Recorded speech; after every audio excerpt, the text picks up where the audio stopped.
Shalom Bapak Ibu Saudara, siapapun Anda yang mendengarkan pesan ini, mendengarkan sapaan saya berdoa Tuhan memberkati Anda. Tetap semangat, tetap bersandar sama Tuhan, jangan pernah dikalahkan oleh situasi apapun yang terjadi di sekeliling Anda.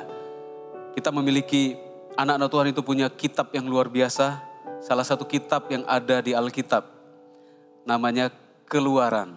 Dari situ kita bisa melihat dengan iman, Tuhan itu bisa menuntun kita dari yang gelap kepada terang. Tuhan bisa membawa kita dari perbudakan menjadi orang merdeka. Tuhan bisa membawa kita dari tersiksa menjadi orang yang dibebaskan. Dari keadaan hampa menjadi bermakna hidupnya. Kitab Keluaran menceritakan bagaimana orang Israel dipimpin oleh Tuhan dengan melalui hamba-hambanya keluar dari tanah perbudakan pergi ke tanah yang dijanjikan oleh Tuhan. Demikian juga kitab Keluaran ini gak ditulis untuk kita mengalami hal-hal yang buruk lagi. Supaya kita belajar bahwa Tuhan bisa menuntun kita keluar dari keadaan sulit dan belajar untuk jadi pemenang dalam Tuhan. Katakan, saya pemenang, Anda pemenang. Siapapun yang mendengarkan, saya berkata dalam nama Yesus, Anda adalah orang-orang yang menang dalam Tuhan. Buka hati untuk perenungan firman Tuhan yang akan saya sampaikan. Mari kita sama-sama berdoa. Bapa, datanglah dengan kuasa Roh Kudus-Mu, tuntunlah kami anak-anak-Mu. Tuhan, tanpa Engkau kami tidak bisa buat apa-apa. Tanpa Tuhan menolong kami, tidak ada yang benar-benar bisa menolong kami. Sebab manusia terbatas. Kalau manusia menolong, mereka pun hanyalah manusia biasa. Tapi kalau Tuhan yang menolong, kami pasti ditolong dengan sempurna. Tuhan, sembuhkanlah jika ada di antara kami yang sakit hari ini. Ulurkanlah tangan-Mu Tuhan, jamah setiap umat-Mu, setiap anak-anak-Mu, jemaat Engkau kasih ya Tuhan.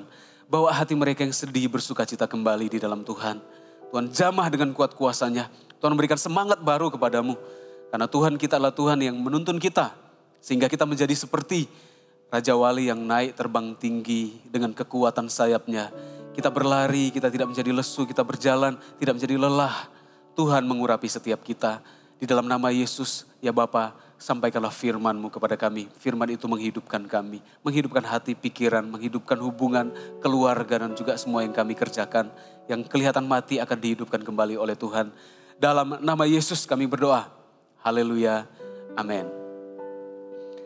Saya bacakan firman Tuhan dari kitab Yosua pasal yang ke-4 ayat yang ke-20 sampai ayat yang ke-24. Silakan Anda mendengar dengan iman. Ini adalah perikop basicnya, lalu kita akan pindah ke satu perikop yang lain. Firman Tuhan berkata begini, ke-12 batu yang diambil dari sungai Yordan itu ditegakkan oleh Yosua di Gilgal. Dan berkatalah ia kepada orang Israel demikian, apabila di kemudian hari anak-anakmu bertanya-tanya kepada ayahnya, apakah arti batu-batu ini?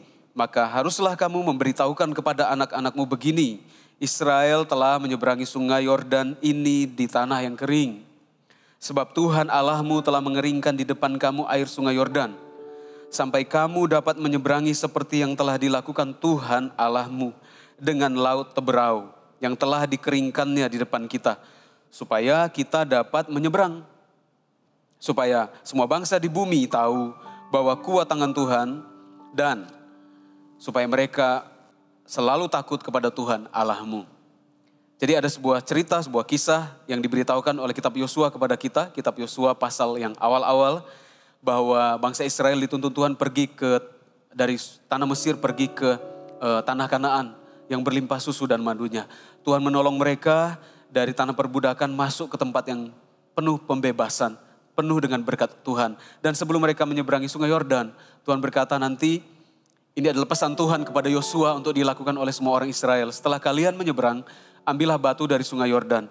Masing-masing satu batu dari setiap suku mengirimkan perwakilan. Satu orang lalu mengambil batu dan ditumpukkan di satu tempat. Dan disusunlah batu-batu itu 12 batu menjadi sebuah tugu. Sebuah tugu peringatan. Atau dalam bahasa Inggrisnya 12 memorial stones. Sebuah batu untuk mengingat bahwa Tuhan itu baik. Betapa baiknya Tuhan itu. Kita harus mengingat senantiasa. Semua pekerjaan Tuhan yang Tuhan lakukan dalam hidup kita, kita harus belajar ingat itu. Jangan pernah lupakan kebaikan Tuhan. Kalau pikiran kita isi dengan memikirkan kebaikan Tuhan, maka apa yang sulit yang kita alami sekarang itu akan menjadi mudah untuk dijalani. Karena dulu Tuhan pernah tolong kita. Lalu hati dan pikiran kita berkata juga dengan iman, kalau begitu sekarang situasi yang sulit pun Tuhan bisa tolong kita untuk menang di situasi itu. Jadi Tuhan menyuruh orang Israel melalui pemimpinnya yaitu Yosua menyusun sebuah batu. 12 batu menjadi satu tugu peringatan. Tujuannya adalah kalau orang Israel melihat batu itu mereka ingat kebaikan Tuhan. Jadi Bapak Ibu Saudara ingatlah selalu kebaikan Tuhan. Latih pikiran kita. Mungkin beberapa hari yang lalu Tuhan pernah tolong Anda masuk satu pekerjaan yang harusnya bukan Anda tapi orang lain yang kelihatannya lebih kompeten. Tapi Tuhan menolong Anda dan Anda yang akhirnya ada di jabatan tersebut. Itu pertolongan Tuhan karena Tuhan lihat hatimu mau bekerja keras. Lalu ketika kita mengingat kebaikan Tuhan kita gak mudah lupa sama Tuhan. Karena memang pikiran kita mudah sekali lupa. Dan kadangkala apalagi kita meninggalkan Tuhan dengan keputusan-keputusan kita. Saya merasa ada orang yang mendengarkan ini, Anda tinggalkan Tuhan karena pasangan hidup. Ingatlah bahwa Tuhan, Engkau adalah anak perjanjian. Engkau adalah anak Tuhan. Berdoalah kembali sama Tuhan. Kalau statusnya masih pacaran, ayo kembali sama Tuhan. Kecuali kalau sudah menikah, tentu Anda tidak tinggalkan pasangan. Tapi Anda harus berdoa sama Tuhan. Ada harga yang harus dibayar. Tapi saya percaya ketika Anda belajar nabur sekalipun sulit, suatu saat seisi keluarga akan kembali kepada Tuhan. Lalu tujuan yang kedua dari batu itu, tujuannya adalah orang tua harus cerita sama anak-anak mengenai kebaikan Tuhan. Supaya anak-anak pun mengenal Tuhan yang disembah oleh nenek moyangnya. Kita dipanggil untuk mewariskan apa yang baik yaitu iman kita kepada anak-anak kita. Kepada generasi yang lebih mudah. Belajar cerita, tanda kutip, cerewetlah.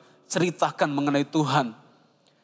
Cerewet mengenai Tuhan adalah cerewet yang benar. Artinya kita menceritakan kebaikan Tuhan. Tak jemu-jemu kita cerita kepada anak-anak kita. Tuhan pernah tolong kita, dia ajaib, dia luar biasa. Sehingga suatu saat anak-anak kita juga bertumbuh dengan iman yang sama. Supaya mereka gak meninggalkan Tuhan. Itu warisan terbaik. Tentu kita sebagai orang tua mengusahakan untuk mewariskan apa yang baik. Tapi warisan terbaik itu adalah warisan iman. Lalu yang ketiga adalah kita dipanggil oleh Tuhan. Melalui batu itu orang-orang bisa mendengar cerita. Maksudnya orang Israel itu bilang begini, kalau orang bangsa lain lihat batu itu kita bisa cerita juga sama mereka tentang Tuhan kita. Kita juga sekarang adalah batu-batu yang hidup. Kata dalam surat penggembalaan Paulus, hendaklah kita juga dipergunakan sebagai batu-batu hidup. Artinya kita sekarang juga adalah anak dari batu penjuru yaitu Tuhan Yesus Kristus. Di mana kita ini dipakai untuk kebangunan rohani. Dan kita ini menjadi kesaksian. Orang-orang lihat kita dan mereka melihat Yesus dalam hidup kita. Orang-orang lihat tindakan kita di keluarga kita dan mereka memuliakan Bapa kita. Orang-orang melihat apa yang baik yang kita kerjakan dan mereka rindu juga mereka mengalami atau hidup dengan cara yang sama. Dengan demikian kita ini menjadi, firman Tuhan berkata kita menjadi seperti bintang-bintang di dunia. Ada ayatnya berkata begitu. Jadi 12 batu peringatan ini menceritakan tentang kebaikan Tuhan. Nah, ada banyak kejadian, ada banyak cerita, banyak ayat muncul dalam beberapa kitab di seluruh Alkitab kita yang menceritakan mengenai Gilgal. Jadi Gilgal ini adalah tempat di mana 12 batu itu didirikan menjadi tugu. Dan saya lihat, jadi Gilgal ini adalah tempat perjanjian Tuhan. Di Gilgal ini Tuhan melakukan banyak perkara ajaib. Nah, ada banyak kisah mengenai Gilgal. Saya rangkumkan semua ayat-ayat tersebut dari seluruh Alkitab menjadikannya sebagai 12 batu peringatan. Masing-masing batu itu punya makna rohani. Batu yang pertama sampai batu yang ke-12 ada makna-makna rohani yang saya akan jelaskan kepada Anda. Nah, saya akan menjelaskan mengenai batu yang ke nomor 9. Batu nomor 9 mengenai Gilgal. Apa yang terjadi di Gilgal waktu itu? Di 1 Samuel 15 ayat 10 sampai 14. Maksud saya 1 Samuel 13 ya. 1 Samuel 13 ayat 8 sampai 14 saya bacakan. Demikian firman Tuhan, ia menunggu 7 hari lamanya sampai waktu yang ditentukan Samuel. Ia ini siapa? Raja Saul. Ya. Tetapi ketika Samuel tidak datang ke Gilgal, garis bawah ya, Gilgal. Mulailah rakyat itu berserak-serak meninggalkan dia. Sebab itu Saul berkata, bawalah kepadaku korban bakaran dan korban keselamatan itu. Lalu ia mempersembahkan korban bakaran. Baru saja ia habis mempersembahkan korban bakaran. Perhatikan, baru saja. Maka tampaklah Samuel datang. Saul pergi menyongsong untuk memberi salam kepadanya. Menyongsongnya untuk memberi salam kepadanya. Tetapi kata Samuel, apa yang telah kau perbuat? Jawab Saul, karena aku melihat rakyat itu berserak-serak meninggalkan aku dan engkau tidak datang pada waktu yang telah ditentukan. Padahal orang Filistin telah berkumpul di Mikmas. Maka pikirku, sebentar lagi orang Filistin akan menyerang aku di Gilgal. Padahal aku belum memohon belas kasihan Tuhan. Sebab itu aku memberanikan diri lalu mempersembahkan korban bakaran. Kata Samuel kepada Saul, perbuatanmu itu bodoh. Engkau tidak mengikuti perintah Tuhan Allahmu yang diperintahkannya kepadamu. Sebab sedianya Tuhan mengokohkan kerajaanmu atas orang Israel untuk selama-lamanya. Tetapi sekarang kerajaanmu tidak akan tetap. Tuhan telah memilih seorang yang berkenan di hatinya. Dan Tuhan telah menunjuk dia menjadi raja atas umatnya. Karena engkau tidak mengikuti apa yang diperintahkan Tuhan kepadamu. Jadi ada kejadian di Gilgal. Saya simpulkan. Kejadiannya begini. Orang Israel sedang berkumpul dalam masa-masa peperangan. Dan mereka dipimpin oleh seorang raja, Raja Israel. Raja yang pertama yaitu Saul. Dan orang Israel mengalami diserang musuh. Dan bangsa Israel, tentaranya, rakyatnya mulai cemas. Mereka itu biasanya sebelum perang mereka akan doa dulu, menyembelih hewan, ada korban bakaran, lalu meminta petunjuk Tuhan. Tapi Samuel nggak datang-datang untuk memimpin di dalam korban itu, meminta petunjuk Tuhan. Dan sedangkan musuh makin mendekat, makin situasinya makin genting. Lalu Saul ketika menunggu 7 hari, Samuel itu nggak datang-datang. Tapi kalau kita teliti sebenarnya Samuel tetap datang hari yang ke-7 loh. Setelah menunggu 7 hari, dia langsung mempersembahkan. Saul mengambil alih. Saul berkata begini, ya sudah gak usah Samuel yang memimpin pembakaran korban bakaran ini, saya saja. Lalu Saul kemudian jadi profesinya menjadi imam membakar korban bakaran. Padahal yang harusnya memimpin adalah Samuel. Setelah dia menunggu 7 hari, dia langsung mengambil inisiatif. Padahal inisiatif ini salah. Lalu ketika dia selesai mempersembahkan korban, seharusnya bukan dia yang melakukannya, Samuel datang. Seketika waktu dia selesai. Jadi sebenarnya Tuhan itu gak pernah terlambat. Sebenarnya Tuhan itu selalu tepat waktu. Tuhan itu gak pernah hidup dalam waktu loh. Karena Tuhanlah yang menciptakan waktu. Dia adalah Alfa dan Omega. Makanya Tuhan itu yang awal dan yang terkemudian. Karena manusia itu hidup di dalam waktu. Waktu itu diciptakan oleh Tuhan. Tuhan tidak dalam waktu. Jadi Tuhan bisa ada dari kekal sampai kekal. Jadi kemudian Saul itu mengambil inisiatif yang salah. Batu nomor 9 saya beri nama waktu Tuhan. Waktu nomor 9 saya beri nama waktu Tuhan. Saul tidak menunggu waktu Tuhan. Saul tidak taat. Saul mengambil inisiatif yang salah. Ini adalah sesuatu yang memang sudah diperintahkan. Kata firman Tuhan melalui Samuel, kenapa kamu gak dengar apa kata Tuhan? Seharusnya kalau kamu dengar, Tuhan itu akan mengokohkan kerajaanmu. Ada banyak hal yang baik yang kita hancurkan. Kita hancurkan sendiri karena kita tergesa-gesa. Kadangkala ada juga wanita-wanita muda yang tergesa-gesa. Sekalipun bukan anak Tuhan, dia iya untuk jadian sama seorang pria yang bukan anak Tuhan. Karena dia berpikir Tuhan itu terlalu lambat. Seperti Saul. Tuhan mana janji Tuhan? Sudah ditunggu-tunggu gak datang-datang. Suasana ini genting, saya makin bertambah usia loh. Lalu kemudian akhirnya dia melakukan sesuatu yang murahan. Padahal itu bukan yang terbaik. Padahal Tuhan itu berkata Tuhan akan melakukan sesuatu. Sedianya Tuhan itu akan mengokohkan. Sedianya Tuhan itu selalu punya rancangan yang baik untuk pernikahan. Padahal Tuhan itu punya rancangan yang baik bagi setiap Anda, hai para wanita muda. Tuhan punya rancangan yang baik. Cuman di sini persoalannya itu Saul itu berkata bahwa Tuhan itu lambat. Samuel, engkau lambat datang. Padahal rakyat itu mulai ketakutan, semua pada mulai kocar-kacir. Gak ada yang tolong. Tuhan, demikian juga kita sekarang berkata Tuhan itu lambat tolong kita. Kita sudah doa, Tuhan juga lambat. Kita sudah puasa, Tuhan gak jawab kita. Kita sudah ke gereja online atau onsite. Kita juga baca firman tapi Tuhan belum tolong saya. Tuhan itu lambat. Kebanyakan anak Tuhan itu hancur karena mengambil kesimpulan bahwa Tuhan itu lambat dan dia mengambil shortcut. Dia mengambil jalan pintas untuk sesuatu. Tuhan berkata tunggu. Itu waktu Tuhan. Tunggulah waktu yang terbaik, yaitu waktu Tuhan. Seandainya Saul menunggu dengan taat, bukankah kemenangan itu datangnya dari Tuhan? Bukankah kemenangan itu Tuhan yang berikan? Jangan ambil alih apa yang bukan menjadi bagian kita. Jangan mendahului Tuhan. Kalau Tuhan gak kehendaki kita melakukannya. Padahal baru saja selesai, baru korban bakaran selesai, semua dagingnya terbakar sebagai korban bakaran, baru selesai. Datanglah Samuel. Tinggal nunggu sedikit waktu saja. Lebih sabar, kata firman Tuhan. Makanya perintah Tuhan ketika buah-buah roh itu salah satunya adalah tapi kasih, sukacita, damai sejahtera, kesabaran, kemurahan, kebaikan, kesetiaan, kelemah lembutan, penguasaan diri. Kesabaran. Sabar nunggu Tuhan. Lakukan bagian kita yang Tuhan memang mau kita lakukan. Kalau ada sesuatu jangan langkahi, kalau Tuhan berkata jangan. Ada juga perintah Tuhan mengenai kuduskanlah hari Sabat. Artinya dalam 7 hari, ada 6 hari kita bekerja, hari yang ke-7 kita harus pergi cari Tuhan. Tapi kadang-kala kita berkata 7 hari gak cukup Tuhan. Hari ke-7 itu justru usaha saya makin lancar, ramai waktu itu. Kita menganggap bahwa dengan pikiran kita melihat situasi kita mengambil kesimpulan bahwa cara kita lah yang terbaik. Padahal Tuhan memberikan perintah, kuduskan hari Sabat, berhenti sejenak. Untung Tuhan gak berkata, kuduskanlah 6 hari Sabat, 1 hari kerja. Coba kalau Tuhan balikan gitu.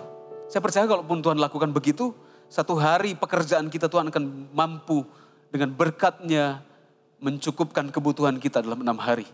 Ini kan Tuhan cuma minta 1 kali.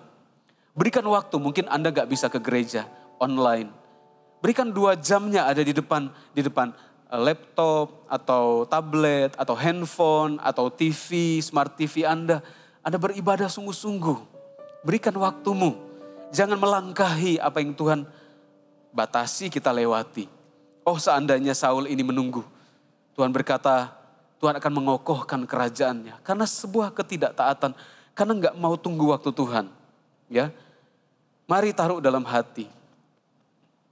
Tuhan saya mau taat sama Tuhan. Apa yang Tuhan sampaikan saya mau taat. Apa yang Tuhan bilang saya mau lakukan. Itu namanya percaya sama Tuhan. Mungkin Anda pernah melakukan sesuatu yang salah di masa lalu. Sudah tidak usah tertuduh, minta ampun sama Tuhan. Tapi jangan melakukannya lagi ke depan. Tuhan memberikan kesempatan kepada Anda. Ya. Nah yang kedua maksudnya batu yang ke-10. Tadi batu ke-9. Batu ke-10 saya beri nama kesempatan kedua. Batu yang ke-10 saya beri nama kesempatan yang kedua. Saya baca dari 2 Samuel 19. 2 Samuel 19 ayat yang ke-15. Sampai beberapa ayat berikutnya sampai 17. Ada sebuah kejadian terjadi juga di Gilgal. Nah kejadian apa itu? Judul perikopnya berkata raja berangkat pulang. Simei menyongsong raja. Ayat 15. Lalu berangkatlah raja pulang. Dan sampailah ia ke tepi sungai Yordan. Sementara orang Yehuda telah sampai ke Gilgal. Ada Gilgal di situ ya. Untuk menyongsong raja dan untuk membawa raja menyeberang sungai Yordan. Juga Simei bin Gera, orang Benyamin yang dari Bahurim itu cepat-cepat datang bersama-sama dengan orang-orang Yehuda untuk menyongsong Raja Daud. Juga ada 1.000 orang dari daerah Benyamin bersama-sama dengan dia.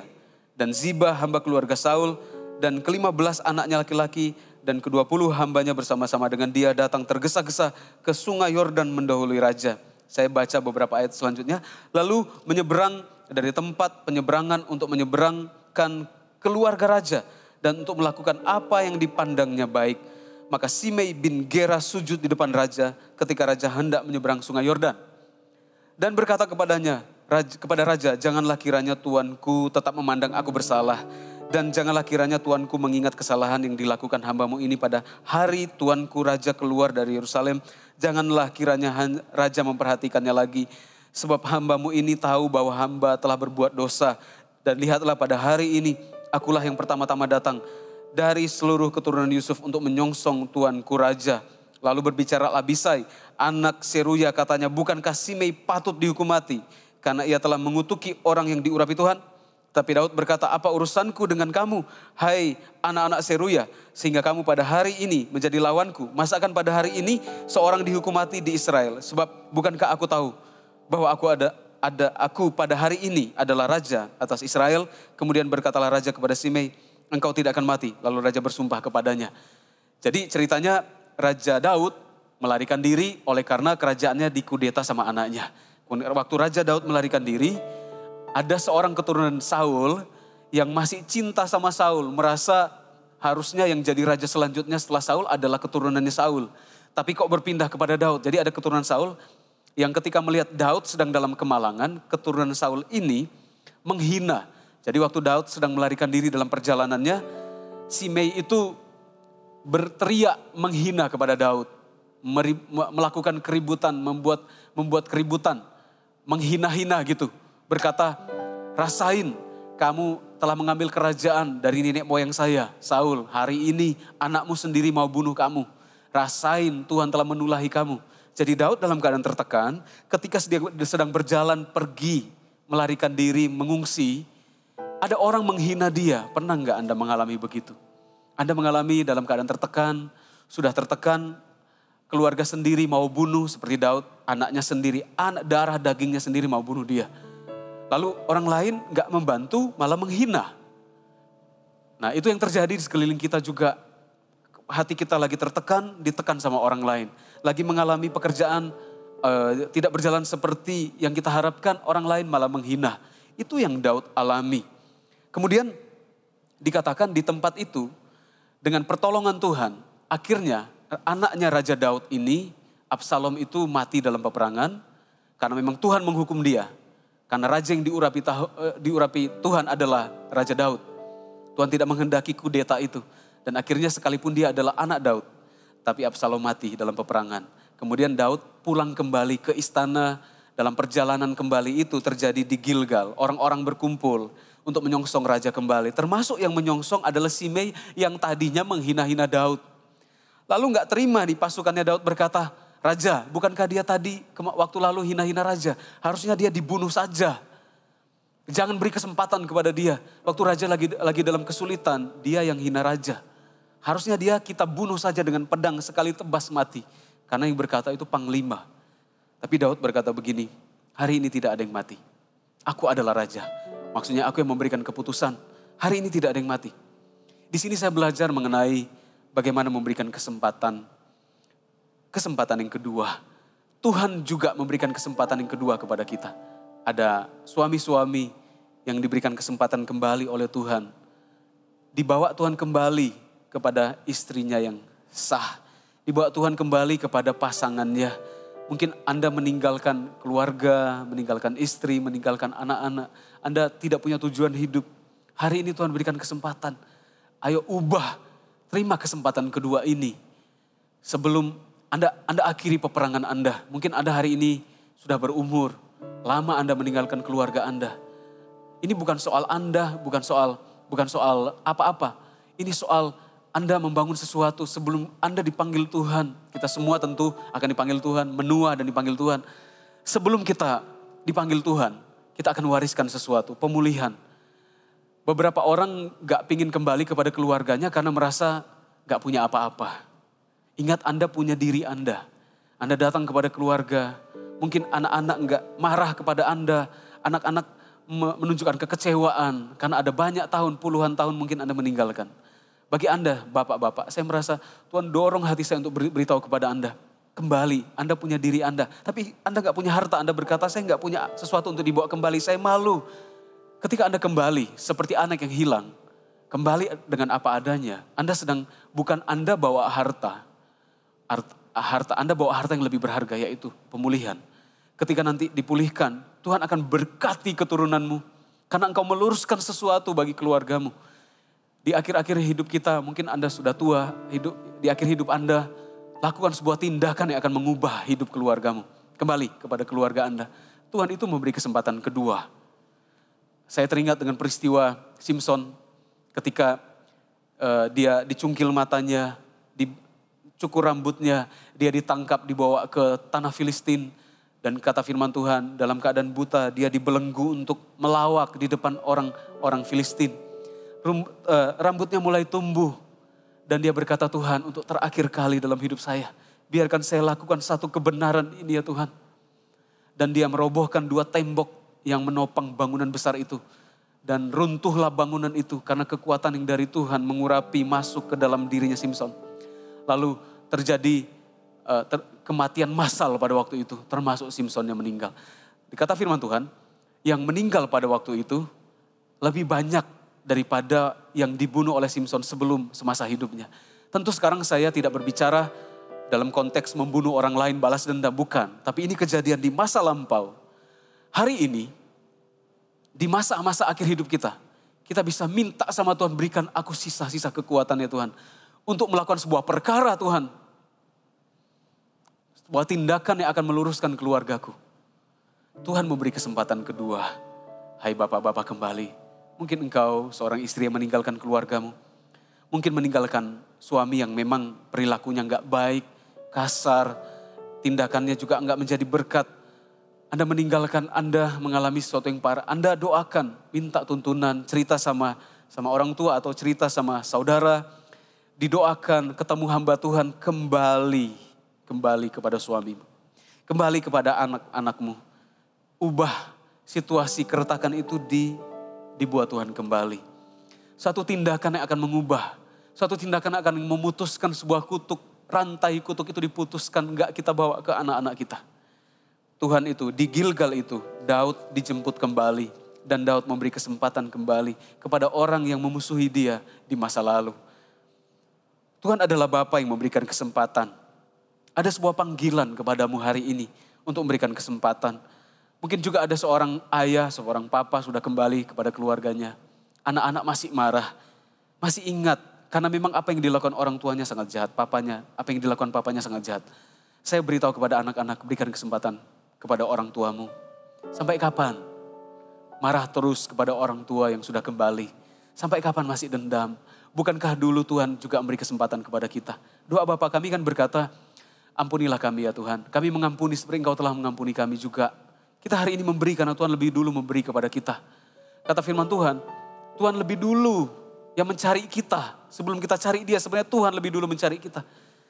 Demikian Tuhan telah mengubah hidup kita, demikian juga dengan penuh kasih karunia. Memang gak diterima dengan akal sehat kadangkala. Dengan pikiran kita yang terbatas ini, tindakan kejahatan orang lain atau orang tua. Tapi kalau Tuhan beri kesempatan, kenapa kita gak beri kesempatan? Ya, berikan kesempatan kepada keluargamu.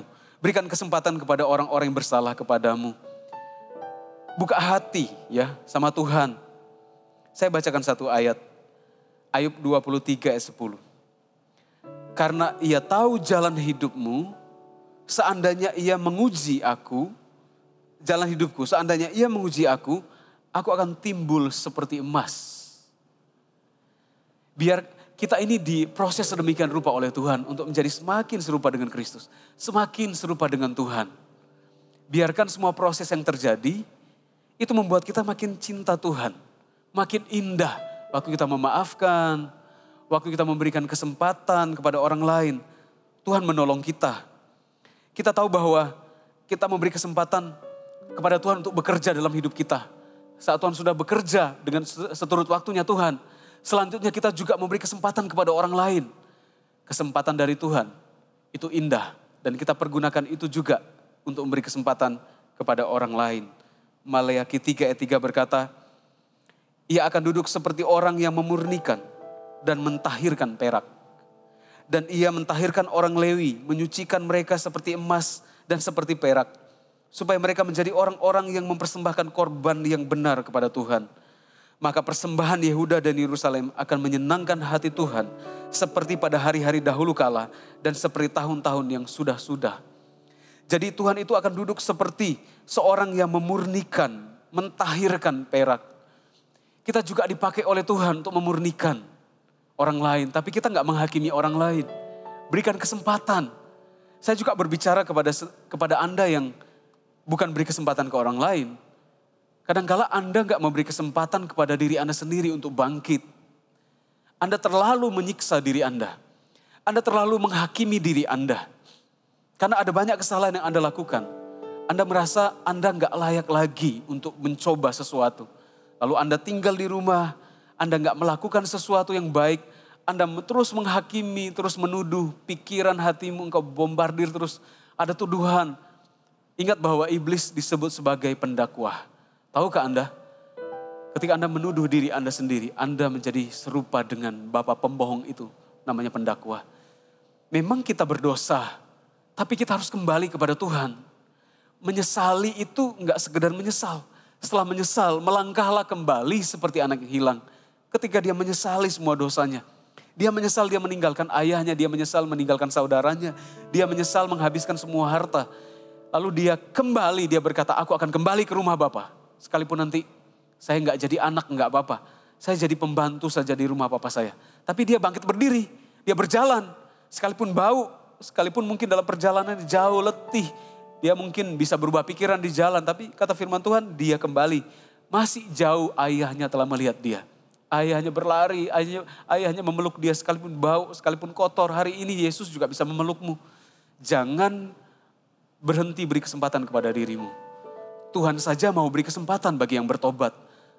Mengapa kita enggak? Anda bukan Tuhan atas diri Anda. Kenapa enggak mau kembali sama Tuhan?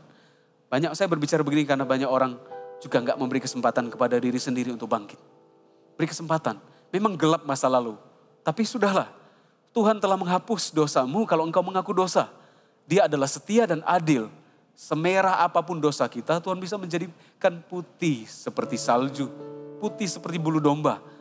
Tuhan akan berikan lembaran yang baru. Kalau kita lihat kejadiannya Daud. Dia mengalami tekanan yang besar. Dia mengalami bukan musuhnya yang mau menghancurkannya. Anaknya sendiri mau menghancurkan. Mungkin Daud bisa berkata, kalau yang memusuhi saya itu adalah bangsa-bangsa sekelilingnya Israel. Saya masih terima. Anak kandung saya sendiri mau bunuh saya. Kadang-kala beberapa orang menyerah, berkata, sudahlah. Keluarga saya sendiri enggak mencintai saya kok. Saya dengarkan firman Tuhan. Keluargamu bisa meninggalkanmu. Tapi yang penting bukan Tuhan yang meninggalkan. Ketika Daud kemudian mengalami kemenangan, tentaranya menang, Absalom meninggal. Daud gak berkata, saya gak usah jadi raja lagi. Orang lain kalau mau ambil kerajaannya ambil. Saya sedih, hidup dalam kesedihan, hidup dalam tuduhan. Anak saya mau bunuh saya, padahal anaknya sudah mati pun. Daud gak hidup dalam kesedihan. Daud gak berkata, saya sudah mati dalam keadaan yang merana. Anak saya mau bunuh saya, gak bisa diterima dengan akal sehat. Ada banyak orang tua hari ini juga gak mau berdamai dengan anaknya. Karena anaknya pernah gak mengakui mungkin orang tuanya. Lalu orang tuanya tinggal di satu rumah, gak pernah keluar dari rumah itu. Gak mau melakukan aktivitas yang lain, gak mau usaha. Terbenam dalam kesedihan. Daud gak begitu, Daud kembali. Dari pengungsian dia kembali.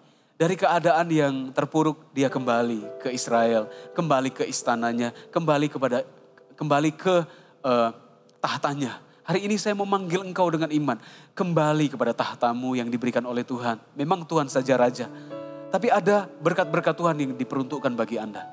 Beri kesempatan kepada orang lain, tapi ingat beri kesempatan juga kepada dirimu sendiri. Beri kesempatan kepada hidupmu. Sekalipun hari ini waktu mungkin sudah lewat sedemikian lama. Tidak ada yang terlambat. Kembali sama Tuhan. Beri kesempatan kepada dirimu sendiri. Ada beberapa orang di antara Anda yang mendengarkan pesan ini. Roh Kudus berbicara di hatimu. Tuhan pernah mendisiplinmu. Karena engkau mendahului Tuhan. Tuhan pernah menegurmu. Karena engkau melakukan sesuatu melawan kehendak Tuhan. Seperti Saul yang gak tunggu waktu Tuhan.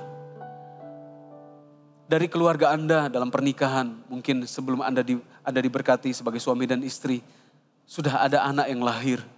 Lalu Anda merasa tertuduh setiap kali lihat anak itu lahir tidak dalam kekudusan, Anda merasa demikian. Lalu mungkin Anda adalah anak itu, merasa saya lahir dari papa mama, seperti kata dunia ini kecelakaan saya lahirnya. Saya mau beritahu, sekalipun Anda kata dunia kecelakaan, tapi kecelakaan-kecelakaan, semua kerusakan-kerusakan bisa diubah oleh Tuhan. Jadi sesuatu yang indah. Semua hal yang jahat, semua hal-hal yang dibuang oleh dunia ini bisa diubah Tuhan sedemikian rupa. Tuhan bisa daur ulang, sedangkan dunia ini bisa daur ulang sampah yang bau, apalagi Tuhan. Bahkan kita bukan daur ulang. Tuhan berkata, Tuhan itu bisa bukan daur ulang. Tuhan itu bisa membuat kita menjadi ciptaan baru. New creation, ciptaan baru dalam Tuhan. Buka hati, beri kesempatan kepada dirimu.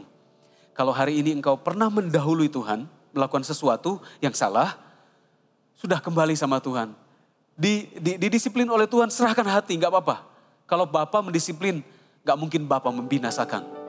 Bapa kalau mendisiplin, lihat hati anaknya kalau berubah, Bapa akan memberikan kelegaan. Serahkan hati kita sama Tuhan. Lalu yang terakhir tadi, berikan kesempatan kepada dirimu sendiri. Berikan kesempatan ke hatimu. Jangan hukum dirimu, bangkit dalam Tuhan. Ayo lakukan tindakan iman. Mungkin Anda sendiri di kamar Anda, di rumah sendirian. Coba Anda bangkit dari tempat duduk Anda. Lakukan tindakan iman. Oke, seperti firman yang direnungkan hari ini. Saya bangkit. Taruh tangan di dada. Tuhan, beri saya kesempatan. Anda ucapkan dengan bibir lidah Anda sendiri. Tuhan, Engkau telah memberikan kesempatan. Saya pun mau memberi kesempatan kepada diri saya sendiri untuk bangkit. Saya berdoa, ya Tuhan, supaya setiap yang mendengarkan pesan ini, mereka belajar memberi kesempatan kepada orang lain. Mereka belajar memberi kesempatan kepada pasangannya. Oh Tuhan, betapa indahnya ketika Engkau memberi kami kesempatan kedua. Betapa indahnya juga kalau yang mendengar, suami atau istri atau anak-anak memberi kesempatan kepada pasangannya, kepada anaknya, kepada orang tua yang dulu pergi sekarang kembali. Kami gak mau jadi hakim, kami tanggalkan semua ego ya Tuhan. Mungkin dengan air mata sekalipun sedih. Memang itu manusiawi. Tapi kami percaya kami gak hidup manusiawi saja, kami hidup sorgawi. Karena Bapa kami sorgawi.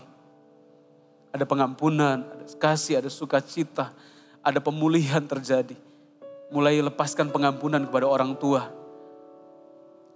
Bapak ibu saudara, saya pernah mendoakan satu orang yang saya mendorong orang ini untuk bisa memberi kesempatan kembali kepada ayahnya sudah meninggal. Memang ceritanya sangat buruk. Saya dengar dari satu pria ini, saya dengar dari mamanya cerita mengenai suaminya, maksudnya papa dari pria ini. Begitu jahat, gak bertanggung jawab, hidupnya temperamental, gak memberi nafkah, malah meminta uang dan tidak menjaga anak-anaknya. Dan ketika saya memberitahu kepada bapak muda ini untuk memaafkan orang tuanya, maafkan papa, berikan pengampunan sekalipun dia sudah gak ada. Lepaskan dari hatimu, aku mengampuni. Ketika saya cerita, bapak ini berlinang air mata dalam perjalanan itu, saya terus hibur hatinya. Ketika saya doakan, dan saya berkata, mau gak mengampuni ayah? Mendiang papa. Dia menggelengkan kepala dan berkata, saya gak sanggup. Saya belum bisa memaafkan papa saya. Wow. Hari ini mungkin ketika saya sampaikan firman, ada beberapa orang yang juga menggelengkan kepala dan berkata, saya belum sanggup memaafkan orang ini. Saya belum sanggup memaafkan mama saya. Saya belum bisa memaafkan anak saya. Saya belum bisa memaafkan orang itu. Minta kekuatan dari Roh Kudus. Sampai kapan kita bawa semua beban itu? Bukankah Tuhan berkata, mari kepadaku yang letih lesu berbeban berat. Aku akan memberikan kelegaan kepadamu. Kita gak bisa mengharapkan kelegaan kalau hati kita gak mengampuni. Ulurkan tangan Anda berdiri di tempat Anda masing-masing. Ulurkan tanganmu berkata, Tuhan, Anda berkata kepada Tuhan, Tuhan, Engkau yang menyanggupkan saya hari ini.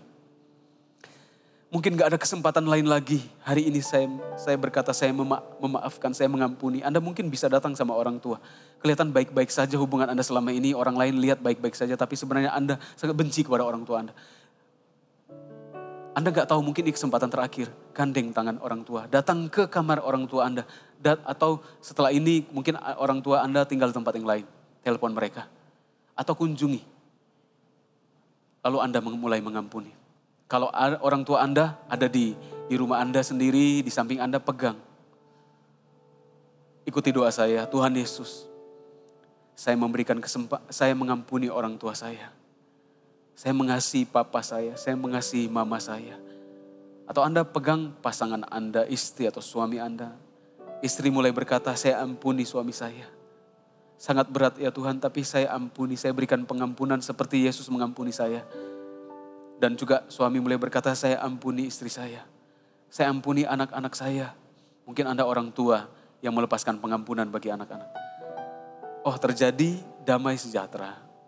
Ada kelegaan turun bagi rumah tanggamu. Tuhan mengampunimu. Mungkin ada di antara Anda yang diminta oleh Tuhan untuk melepaskan pengampunan kepada bos, kepada atasan. Karena Anda dicurangilah, Anda tidak menerima apa yang menjadi hak Anda. Lepaskan pengampunan. Percayalah, apa yang menjadi hak Anda tidak akan pernah dicuri. Tuhan akan mengembalikannya 2 kali lipat dalam nama Yesus Kristus. Lepaskan pengampunan. Terimalah firman ini. Ulurkan tangan Anda, buka seperti ini. Terimalah berkat. Tuhan memberkati, Tuhan melindungi engkau, Tuhan menyinari engkau dengan wajahnya. Memberi engkau kasih karunia, damai sejahtera, kelegaan. Tuhan mengembalikan apa yang menjadi milikmu. Seperti Daud, kerajaannya dikembalikan kepadanya. Berikan kesempatan kedua buat dirimu sendiri dan orang lain. Karena Tuhan memberikan Anda kesempatan kembali. Terimalah berkat, berkat kelimpahan, berkat Abraham. Dalam nama Allah Bapa, dalam nama Tuhan Yesus, dengan kuat kuasa Roh Kudus. Dalam nama Yesus, haleluya. Amin. God bless you.